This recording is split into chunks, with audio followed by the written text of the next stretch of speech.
আর একটা খেলা ছিল পাঞ্জাব এসএলজি। পাঞ্জাব ভাই এখন একটাও ম্যাচ হারেনি। শ্রেয়াস আইয়ার যে টিমে হাত দেয় সেই টিমটা সোনা করে দেয় ভাই, এটা মানতেই হবে। ও ট্র্যাক রেকর্ড দেখো পুরো, আইপিএলে না এমনি নর্মাল ম্যাচে দেখো, কোন কোন রঞ্জি ট্রফি থেকে শুরু করে সবগুলো দেখো, শ্রেয়াস আইয়ার মতন ভাই প্লেয়ার নাই। তাও কিন্তু বিসিসিআইর সঙ্গে ভালো ব্যবহার করে না, কেন কে জানি।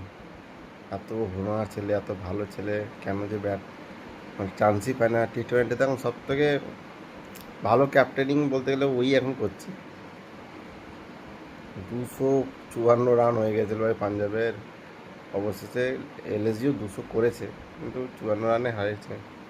কিন্তু ভালো একটা টার্গেট, এখন সব থেকে মানে বেশি রান এই আইপিএলে সব থেকে 254 এখন পাঞ্জাবই করেছে, দারুণ খেলেছে।